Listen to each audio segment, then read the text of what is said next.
શું નામ કાકા આપનું? બચ્ચુ બાપા, મોરબી. શું તકલીફ છે કાકા આપને? તકલીફ હારણ ગાંઠનું પેલા શરદી ને તાવ મને આમ સદભાવનામાં હતો ને, મને કાલાવા રોડ ઉપર મોકલો, ગાડી દવાખાનું છે ત્યાં. એટલે એ દવા મેં પીધી ને તો એકદમ ઠંડી લાગી, એટલે શરદી અને તાવ ને એવું બધું થઈ ગયું. પછી અહીંયાથી મેં 112 બોલાવી રાતે.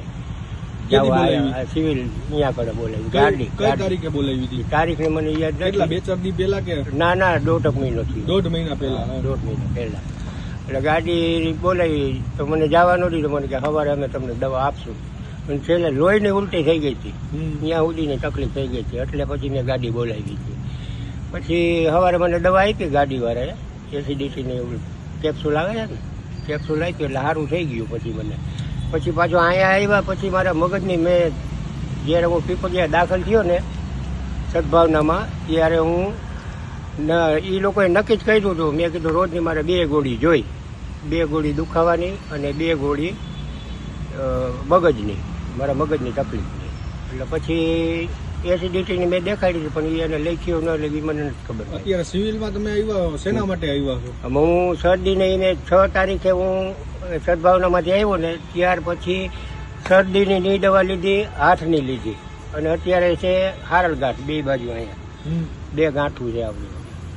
એટલે એ 2 ગાંઠુંના હિસાબે હું ઓપરેશન કરાવવા આવ્યો છું. તો સિવિલ વાળા શું કહે છે તમને? સિવિલમાં બધું મને કમ્પ્લેન મેં કીધું, બધી મારી પોઝિશન દેખાડી. મેં કીધું જો ભાઈ હું એકલો માણસ હોઉં, મારે કાંઈ બીજું આગળ પાછળ નથી અને મારી હારે કોઈ રીએમ નથી, તો મને કે વાંધો નથી, તો મેં કાંઈક એડજસ્ટ કરી લેવું. પછી બધા કાગળિયા કમ્પ્લીટ કર્યા, એની તારીખો એની ફાઇલની અંદર છે બધી, કઈ તારીખે કર્યો શું કાંઈ એ બધી. પછી 25 તારીખે મને દાખલ કર્યો. અહીંથી ઇમરજન્સીમાંથી મને ફાઇલ લીધી અને દાખલ કર્યો રાજકોટ સિવિલ હોસ્પિટલ. હા, રાજકોટ સિવિલ હોસ્પિટલમાં. એટલે 2 મહિના ઓલા 2 કલાક મને રાખ્યો અને 2 કલાક પછી મને કે હવે સોમવારે અમે ફોન કરવો એટલે આવશું. તો સોમવારથી હું રાહ જોતો તો ફોન જ ન આવ્યો. તો શનિવારે પછી મને ભાઈ મૂકી ગયા. મને કે હાલો હું આવું વારે કે મૂકવા.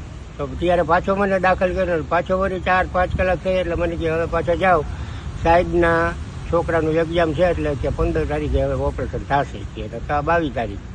એટલે મેં કીધું વાંધો નહીં કીધું. એટલે વળી પાછું હું આવતો રહ્યો. તો છેલ્લા કેટલા દિવસથી કાકા તમે રાજકોટ સિવિલ હોસ્પિટલમાં ધક્કા ખાવો? 6 તારીખથી આમનામ છે. મારે શરદીની ની બધી દવા લીધી, પછી અને હાથની દવા લીધી. ગઈ 6 તારીખથી? હા, ગઈ 6 તારીખ પછીથી. ગઈ 6 તારીખ પછી એક બીજી મેં આરામ કર્યો. અહીંયાથી બહુ મને તકલીફ થઈ હતી સદભાવનામાંથી. એટલે પછી 2 દી આરામ કરીને પછી એમાં તારીખો બધી ફાઇલની અંદર છે. મેં જે દવા ચાલુ કરી ને એ બધી એમાં છે. ટોટલ સિવિલમાં તમને કેટલા દિવસ થયા તમે છો? આમ તો 1 મહિના જેવું થઈ ગયું. Rajkot civil hospital? હા, રાજકોટ સિવિલ હોસ્પિટલ 1 મહિના જેવું થઈ ગયું. છતાં તમને ડોક્ટર તમને કોઈ જવાબ નથી આપ્યો? ના, એ બારે છાપરામાં હોઈ જાવ અને અહીંયા કણે ખાઈ લઉં. હાલે છે ને અન્નક્ષેત્ર, એમાં ખાઈ લઉં. અને શેના હિસાબે તમે રોકાણા હો અહીંયા? હા, ઓપરેશન અને હાથની તકલીફ. હાથ રહ્યો ને ભાંગી ગયો તો પછી અંદર પ્લેટ હેરાન કરે છે તો શું એ નથી ખબર. તો પ્લેટ કાઢી લે તો વળી હતું થઈ જાય તો થઈ જાય. તો શું માંગણી છે કાકા આપની? બસ માંગણી આ છે કે હવે કાંઈક આમાં મારું કરવું તો જોઈએ ને. આવી રીતે ધક્કા ખવડાવે ને આવી રીતે, એક તો બીમાર માણસ અને ધક્કા ખવડાવે તો હું કેટલા ધક્કા ખાવું. એટલે ત્યાંથી મને સદભાવનામાં દવા ન મળી અને અહીંયા પાછું આવી રીતે થાય છે. હવે કઈ રીતે કેમ આમ કરે છે મને કાંઈ ખબર નથી પડતી. મેં અહીંયા એમ કીધું કે હું સદભાવનામાંથી આવું છું, એના હિસાબે મારા ઉપર આવી રીતે થાય છે કે શું થાય મને કાંઈ ખબર નથી પડતી.